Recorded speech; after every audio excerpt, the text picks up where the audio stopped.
سلام خدمت شما دوستان عزیز با یک قسمت دیگه از آموزش ساخت ربات تلگرام با کتابخونه آیوگرام زبان برنامه‌نویسی پایتون در خدمت شما هستم. قسمت اول که یه مقدمه کلی بود در مورد VS Code، در مورد خودم، در مورد آیوگرام. قسمت دوم اومدیم تصمیم گرفتیم که یه دونه ربات پیام رسان بنویسیم. تا یه جای پیش رفتیم چیز ساده نوشتیم، اتصال به پشتیبانی که یک کلاینت میاد و وصل میشه به پشتیبانی، پیام میفرسته، پشتیبانی جواب میده و اینجور کارا.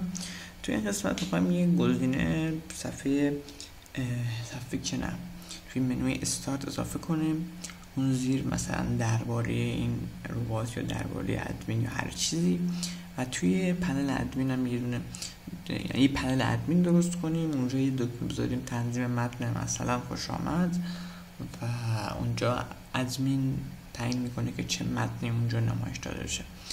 خب بریم شروع کنیم. قبل از اینکه بریم سراغ کد نویسی بگم که من آموزش‌ها رو توی چنل یوتیوب هم میذارم، میتونین چنل یوتیوب منو سابسکرایب کنین یا بیاین سرچ کنید مصطفی ارشدی و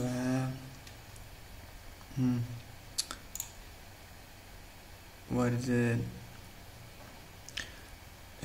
چنل یوتیوب من بشین. پلیلیست ها میتونین ببینید که فعلا 2 قسمت ضبط شده و حالا ممکنه بعدا آموزش های دیگه، کتابخونه های دیگه و چیزهای دیگه هم بذارم. خب بریم سراغ کد نویسیمون. اولی که ما پارت 1 و 2 الان باید پارت 3 رو بسازیم.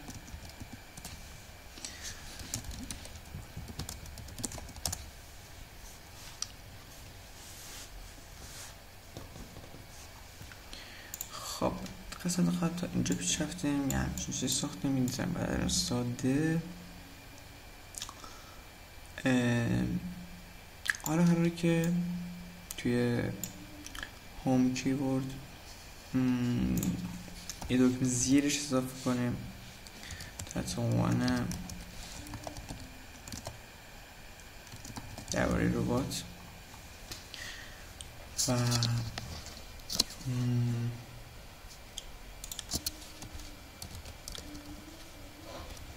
اینجا هندلرش هم تعریف کنیم که درباره ربات about handler میایم about handler رو تعریفش کنیم.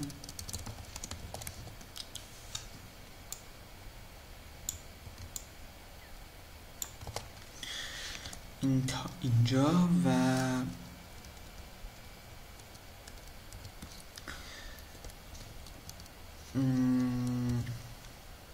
فعلا میگیم که مسیج ریپلای کن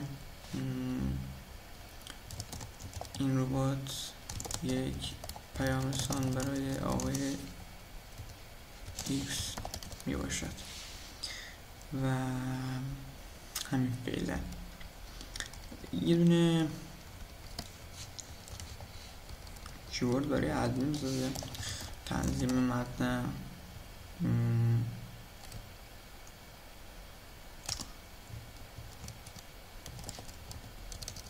تنظیم درباره ربات مثلا، و اسمش میذاریم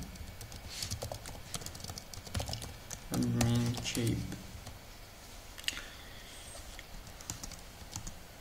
خب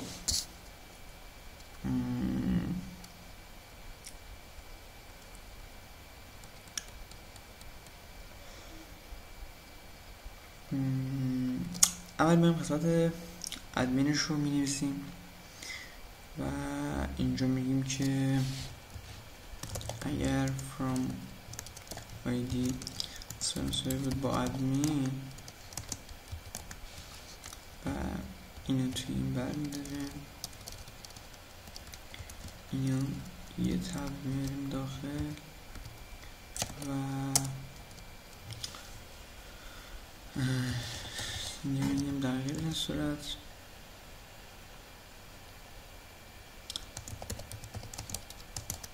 تکستمون مساوی بود با چی؟ با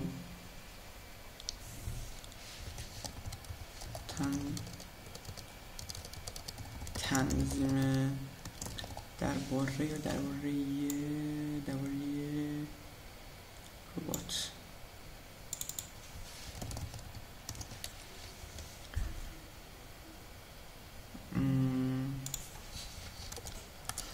چیکار بکن؟ بیا و بگو که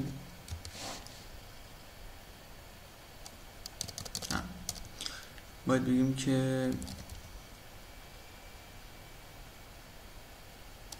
چیکار میکنیم؟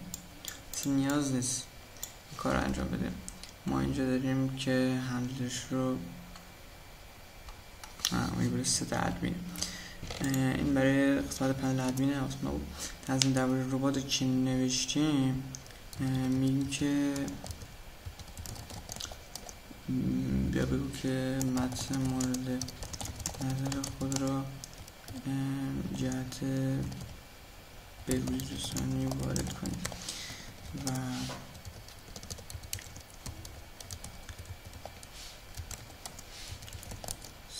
set about. بعد اینجا میگیم اگر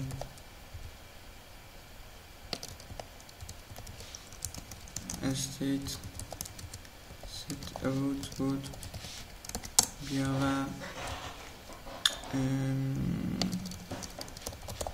باز کن about رو برای نوشتن و توش بنویس str تکست رو و بعدش استیت رو خالی کن و بعدش بگو که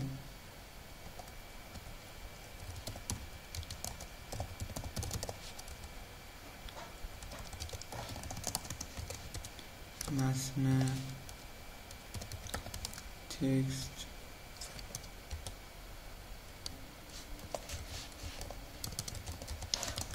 با عنوان درباره ربات قرار داده شد و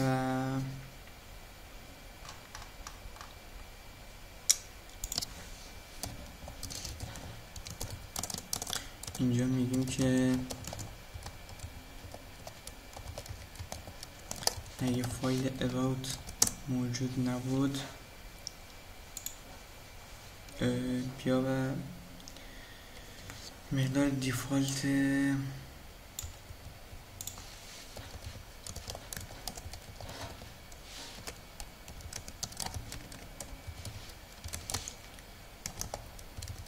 توش بنویس. بعد اینجا هم میگیم که اراتون میشه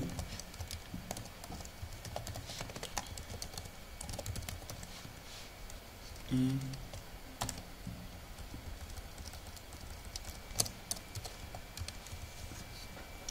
بگو تو قرار میدیم اینجا.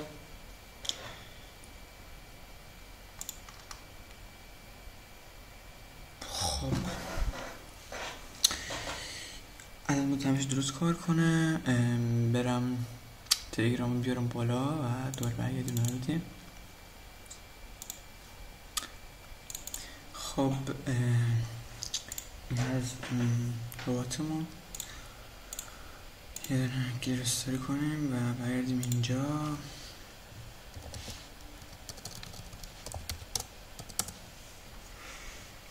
رانش کنیم ببینیم باید میشه یا نه.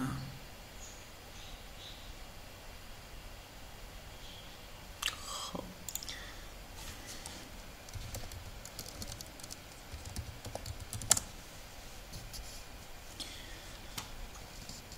درباره ربات که بنویسیم، این ربات یک پیامرسان برای آرکس باشد و اینجا میبینیم که اراد خود به خود ساخته شد، چون که چک میکنه اگه وجود نداشت اونو میسازه. اینجا هنوز چیزی به نام پنل نداریم، خاطر همین دستی می‌نویسیم اینجا و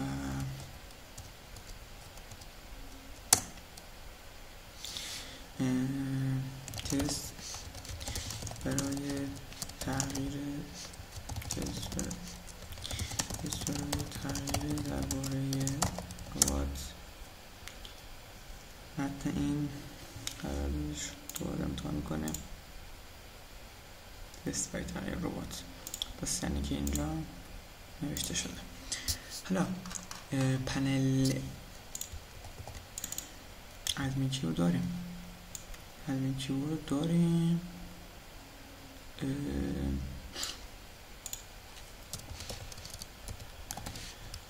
اگر تکست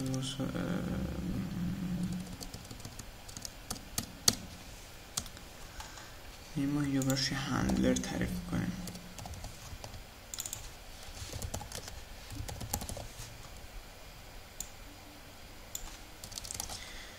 این پنل بود یا پنل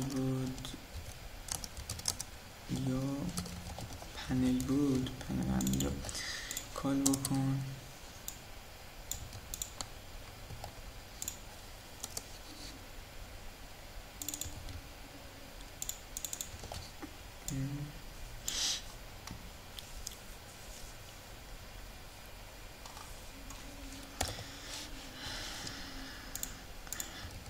اینجا باید فرام تعریف کنیم. میگیم اگر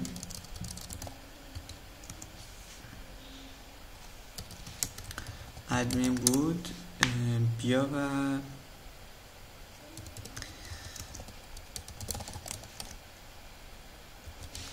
میگیم که سلام ادمین عزیز، خوش آمدی و ریپلای مایکاپ سویه با ادمین کیورد. توی استارت هندلر میگیم که تکست ما اینه.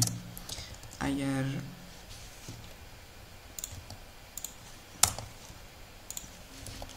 فرام آیدیمون ادمین بود بیا و تکست رو یه چیزی بهش بچسبون. اولی یه خط با این بعد بگو که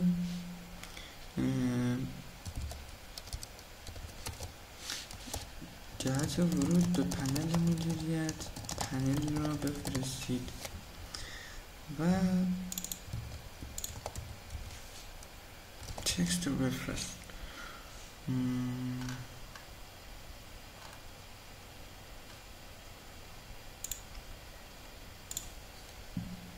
باید الان درست کار بکنه و علاوه بر اون یه چیز دیگه هم باید تست بکنه. اولی که استارت میکنیم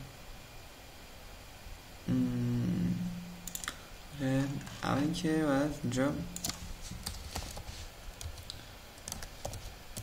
مارکداون کنیم و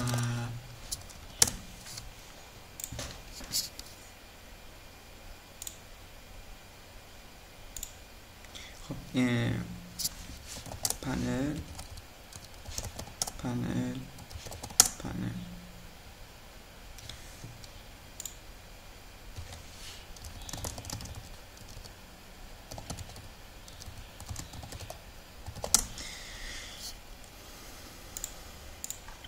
حالا باید یه چیز دیگه هم تست بکنیم که بیاییم و یه دونه صفر آخر این اضافه بکنیم و دوباره رانش بکنیم ببینیم باید جای دسترسی همون نمون خراب نیست.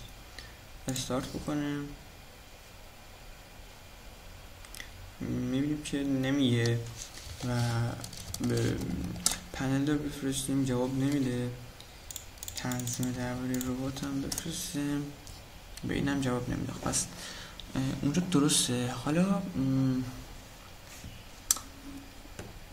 دوباره ادمین رو برمیگردونم و دوباره رانش میکنم.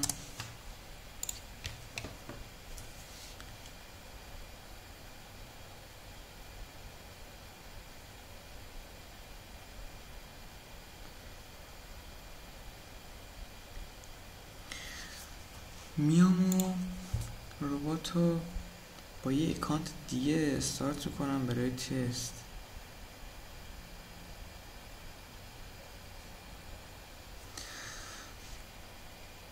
خب اتصال پشتیبانی رو میزنم و سلام این من هستم رو میفرستم. خب اومد اینجا، من تو خروجی اونجا دیدم که پیغام شما موفقیت پشتیبانی ارسال شد. سلام من هستم. اینجا می‌نویسم سلام خوبی و علی داد دی که این اکانت هست و بس. تا اینجا که ربات ساده نوشتیم پیام‌رسان با یک قابلیت تنظیم متن روی دکمه. حالا اینکه این متن یه دکمه رو عوض کنیم زیاد چیز شاخی نیست، ولی اینکه بتونیم متن‌های رباتمون رو داینامیک کنیم، خیلی چیزا رو داینامیک کنیم که نخوایم هر بار سورس رو ادیت بزنیم، یعنی رباتمون هوشمند باشه، گزینه منوها و اینا رو همه از طریق خود ربات تنظیم بکنیم، خیلی قابلیت خوبی رباتمون رو جذاب و شیک‌تر میکنه و میتونیم که این کار رو حتما بکنیم توی رباتی که داریم می‌نویسیم. حالا فعلا قصد دارم که این سومین قسمت رو به عنوان قسمت آخر این دوره خیلی کوتاه و مقدماتی اعلام کنم و اینکه حالا یکم ستا کلیپ پخش میکنم، یکم ویو بره بالا، بعد بهم بگن که مثلا چه ربات هایی بنویسم، بهم پیشنهاد بدن و من پروژه محور میام این آیوگرام رو آموزش میدم. مثلا بیام بگن که یک ربات نمیدونم یا ساده مثل چت ناشناس بنویس یا هر چیزی و من مینویسم و به صورت دوره 2-3 قسمتی میذارم روی یوتیوب و حالا به زودی هم آپارات و یه چنل ساده هم میزنم که فقط لینک این ویدیوها رو که داخل یوتیوب آپلود میکنم میذارم داخلش. پس تا آموزش یا دوره بعدی شما رو به خدای بزرگ میسپارم. دوباره یادآوری میکنم که میتونین با سر زدن به چنل یوتیوب من دورایی که حالا قرار بذارم یا بعدا قرار بذارم یا الان میخوام بذارم دسترسی داشته باشید و همین دیگه. پس خدا نگهدار تا دوره بعدی.